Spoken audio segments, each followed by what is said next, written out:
Almost 50% men male pattern baldness से affected होते हैं, ठीक है, एंड 80 साल की उम्र तक 80% लोग अफेक्टेड होते हैं। सो आप ये मान सकते हैं कि कितनी कॉमन समस्या है। सो इंडिया के जो पेशेंट्स को ट्रीट करते करते जो हमने पाया कि जनरली हम एक बहुत ही अच्छा रिजल्ट दे पाते हैं, ठीक है, बिकॉज रेशियल डिफरेंसेस जो होते हैं they do make a difference in the final outcome. जैसे कि हम अगर कॉकेशियंस यानी अमेरिकन्स जो गोरे लोग हैं, अगर हम उनकी सर्जरी करते हैं तो उनके हेयर थोड़े पतले बट ज़्यादा घने होते हैं पीछे, तो उनके केसेस में ग्रेड 6 या ग्रेड 7 एडवांस्ड बॉल्डनेस को कवर करना ज़्यादा आसान है इसमें ग्रेड्स एज भी होते कम्पेयर हैं? To Indians. जी हाँ, बॉल्डनेस के ग्रेड्स होते हैं, ग्रेड 1 टू ग्रेड 7। ओके। इसको बोलते हैं नॉर्वुड ग्रेड ऑफ बॉल्डनेस, ठीक है, यानी हमने गंजेपन को 7 ग्रेड्स में डिवाइड किया हुआ है। जी। ग्रेड 1 में बाल थोड़े से अंदर जाते हैं साइड्स में, ग्रेड 2 में थोड़े और अंदर जाते हैं, ग्रेड 3 में फ्रंट का पूरा चला जाता है, ग्रेड 4 में वो पीछे भी अफेक्ट करने लगता है क्राउन एरिया में, ग्रेड 5 में फ्रंट और क्राउन का एक्सटेंट एरिया बढ़ जाता है, और ग्रेड 6 बोला जाता है जब तीनों एरियाज पूरे चले गए और साइड्स में बाल हैं घने। अगर साइड्स के भी नीचे जाने लगे और क्राउन और बड़ा होने लगे उसे हम ग्रेड 7 बोलते हैं। सो ये ग्रेडिंग जो है मेल पैटर्न बॉल्डनेस का, ये हम यूज़ करते हैं। It is easy to understand, ये समझना आसान है डॉक्टर्स के लिए भी और पेशेंट्स को समझाना भी आसान है। इसके अलावा भी 1-2 क्लासिफिकेशन सिस्टम है जैसे कि BASP वगैरह, और कुछ गंजेपन की कैटेगरीज हैं जैसे कि डिफ्यूज थिनिंग, आपके पूरे ही बाल अफेक्ट हो रहे हैं, पतले हो रहे हैं, जी। तो वो इस ग्रेडिंग सिस्टम में ठीक से फिट नहीं होते हैं। तो कभी कभी क्या होता है, किसी को सिर्फ क्राउन से शुरू हुआ है बॉल्डनेस, आगे के बाल बहुत अच्छे हैं, तो कुछ बॉल्डनेस के ग्रेड्स नॉर्वुड में अच्छे से फिट नहीं होते हैं, बट मोर और लेस हम नॉर्वुड स्केल फिक्स को यूज़ करते हैं बॉल्डनेस को क्लासीफाई करने के लिए। तो आपने क्योंकि इंडियन से रिलेटेड सवाल पूछा था, जी। तो जो अंग्रेज़ गोरे लोग होते हैं उनका जो डोनर है यूजुअली इंडियन से बेहतर होता है in terms of density, but उनका इंडिविजुअल हेयर काफ़ी पतला होता है, ठीक है। और अगर मैं एफ्रो अमेरिकन्स की बात करूं, उनकी डेंसिटी काफ़ी कम होती है और इंडिविजुअल बाल काफ़ी मोटा होता है, तो वो उनको ऑपरेट करना काफ़ी डिफ़िकल्ट है।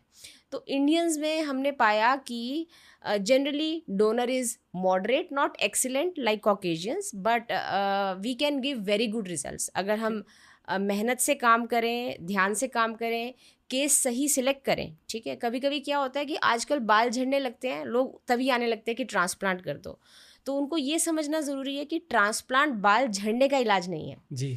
ट्रांसप्लांट एक गंजेपन को रिवर्स करने का तरीका है, ठीक है।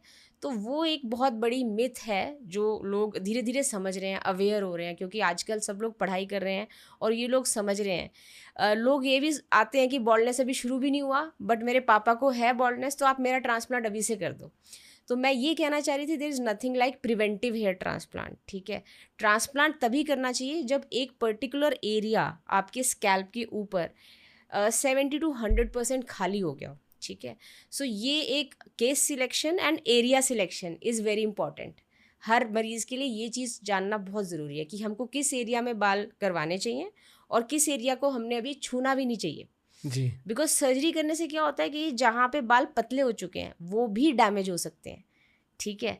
तो हमको वेट करना चाहिए। जैसे कि बाल हल्के हुए हैं, बॉल्डनेस नहीं आई है, मान लीजिए 30-40% बाल गए हैं, अगर हम ऐसे में अगर सर्जरी करते हैं उस एरिया में, तो एक बाल जो हम लगाते हैं उससे हम एडजेसेंट 2-3 बाल डैमेज कर सकते हैं। ओके। क्योंकि इसको बोलते हैं कोलैटरल डैमेज, ठीक है। तो there is a risk of collateral damage, so the doctor has to be diligent enough, यानी डॉक्टर को बहुत ध्यान से आइडेंटिफाई करना होगा कि हाँ इस पेशेंट को ज़रूरत है या नहीं, और अगर ज़रूरत है तो किस एरिया में हमको करना चाहिए। ओके।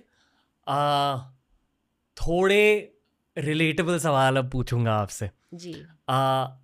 जेनेटिक्स के अलावा सबसे बड़ा फैक्टर क्या होता है हेयर लॉस में, और क्या जेनेटिक्स सबसे बड़ा फैक्टर होता है? अगर पुरुषों की बात करें, मेल्स में जी। जेनेटिक्स ही सबसे बड़ा फैक्टर है, ठीक है। ओके।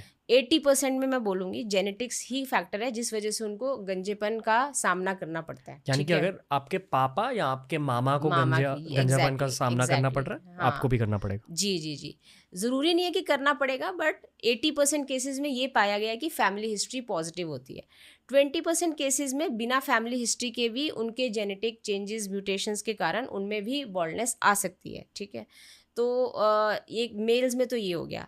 बट जो महिलाओं में जो बाल झड़ रहे हैं, ठीक है, उसमें जेनेटिक फैक्टर कम है, उसमें डाइटरी स्ट्रेस फैक्टर वो ज़्यादा इंपॉर्टेंट है डिफ्यूज़ हेयर लॉस के लिए, जो ओवरऑल बाल पतले होते हैं, थिन होते हैं। डिफ्यूज्ड हेयर लॉस मतलब?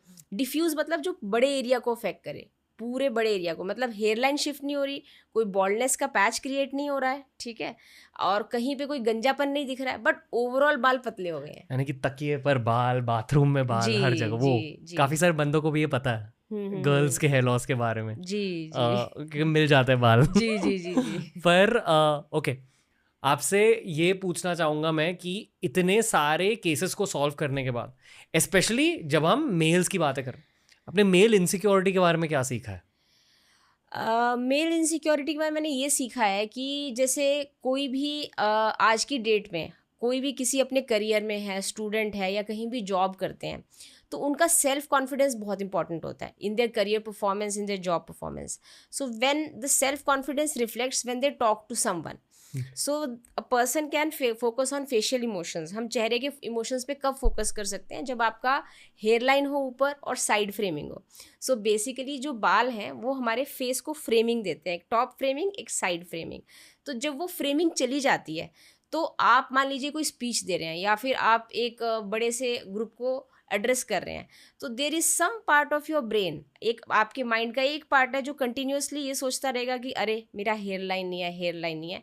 एंड उससे क्या है, आपकी परफॉर्मेंस थोड़ी बहुत अफेक्ट हो सकती है, आपका सेल्फ कॉन्फिडेंस अफेक्ट हो सकता है जी। तो मेरे हिसाब से ये नंबर 1 चीज़ है। बाकी यंग बॉयज़, उन लड़कों में क्या होता है कि when they want to get married, तो इसलिए वो सोशली आइसोलेट हो जाते हैं, ठीक है, वो फ्रेंड सर्कल्स में जाना बंद कर देते हैं। क्यों? क्योंकि वो जिस भी फ्रेंड सर्कल में जा रहे हैं हर कोई बोल रहा है अच्छा, अनचाही एडवाइस दे रहे हैं कि तुम ये कर लो, तुम ये ट्राई कर लो, तुम वो ट्राई कर लो। तो जब आप किसी प्रॉब्लम से डील करते हैं, मुझे ऐसा लगता है जो अनचाही एडवाइस जो कि हमारे शुभचिंतक ही दे रहे होते हैं, बट वो एक नेगेटिव चीज़ बन जाती है। तो लोगों को लगता है कि मैं क्यों पार्टी में जाऊँ, तो वो सोशलाइज करना बंद कर देते हैं। तो वो भी एक बहुत इंपॉर्टेंट रीज़न है। फिर मैंने 1-2 स्टोरीज़ हैं, जैसे कि किसी को बॉल्डनेस हो गई बट उनको कोई फ़र्क नहीं पड़ रहा, बट उनके बच्चों को फ़र्क पड़ रहा है कि पापा आप बहुत हमारे दादा टाइप के लगते हो, तो आप हमारी बर्थडे पार्टी में मत आओ। तो वैसे वाली कुछ स्टोरीज़ भी सुनने में आती हैं। बेचारे तो पापा। तो वो भी एक चीज़ है। तो अगर कोई चीज़ फिक्स हो सकती है तो उसको क्यों ना फिक्स किया जाए, बट दैट डजंट मीन कि आप अपनी स्किन में कंफर्टेबल नहीं हो। आपको अपनी स्किन में कंफर्टेबल होना सीखना चाहिए एंड आपको ट्रांसप्लांट कराना चाहिए just because you can afford, both in terms of your donor and the time and effort that you have to invest and the money. and the money. Okay, मान लो ma'am एक 30 साल का बंदा who has an average case of hair fall, यानी कि जो आप कॉमनली देखते हो आपके 10,000 केसेस में जो सबसे कॉमन केस है, उसकी प्राइस रेंज क्या होती है रफली स्पीकिंग? देखिए वो डॉक्टर के एक्सपीरियंस पे डिपेंड करता है, बट वही मिनिमम 1.5-2 लाख से स्टार्टिंग हो जाएगी अगर नंबर ऑफ ग्राफ्ट्स काफ़ी कम लगे।